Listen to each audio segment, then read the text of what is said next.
If anyone truly knew the ingredients to success, the banks wouldn't tell you that there's a 92% failure rate in restaurants. So I think for us, the ingredients for success was our history. We both had a lot of experience in the restaurant business. I feel that I know kind of what the people want. I know they want a good value, they want quality food, they want great service, and they want a place that makes them feel good, a good ambience.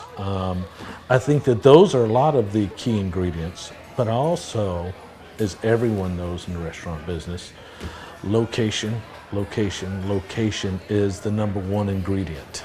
But Nate and I take on different aspects of our company. We feel we got everything covered.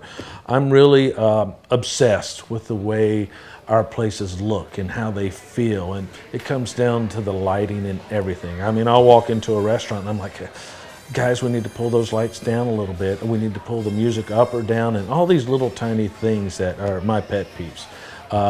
My business partner Nate, his pet peeves are what the food plates look like, how everything's coming out. There's a lot of people that it takes to run a restaurant. I mean, there's a lot of personalities between servers and cooks and managers, and then even Nate and I. We spend a lot of time in our restaurants tasting the food, getting involved with the kitchen, talking to the employees to ensure that we are putting out the best product that we possibly can.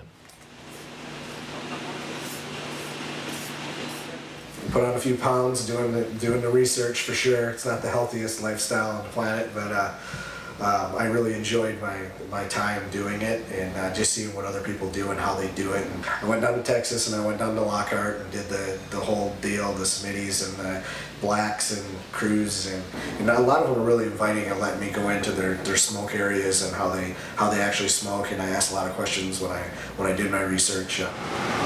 It's the best way to do sirloin or tri-tip because it always finds its way to be a little bit tough, and smoking it slow and low gives it a much better texture and much better sandwich.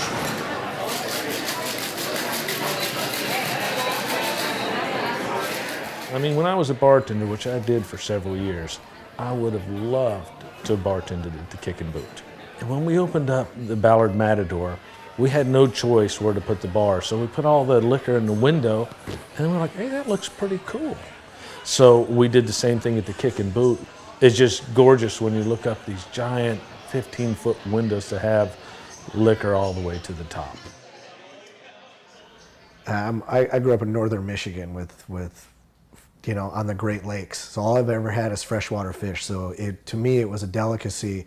On New Year's Eve, and my dad would go get a frozen block of shrimp from his restaurant buddy I don't even know how long it was frozen. But that's the only time I ever had shrimp in my life because it just wasn't accessible. Not that we didn't have great walleye and perch and trout up there. But when I moved here 19 years ago and went to the Pike Place Market for the first time, I was like, where am I right now? Am I even on the same planet?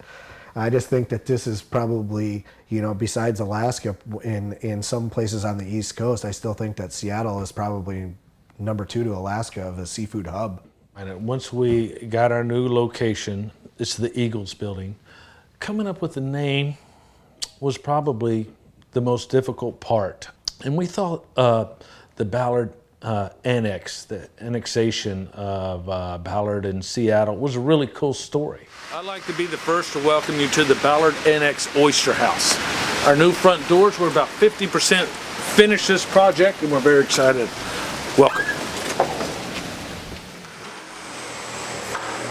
We're going to steam a lot of stuff right on the bar in front of the customers, where you're going to cook our chowders and our bisques, and also do our clams and mussels. Depending on how busy, some of it might have to be done in the kitchen, but the majority of it will be at the bar with a 3-quart oyster cooker steam unit that runs off of hot water. We're going to do clean, fresh seafood daily, and we're just going to prepare it a little different, but not get complicated, and make it small menu and very approachable. And that's what we're shooting for, and I think people are going to like it. However, you can fail in a great location, as the previous owner of our Ballard place did. I mean, he had what I think is one of the best locations in all of Seattle. And how could you not do great there? Well, you have to have the location and then all the other pieces to make it great.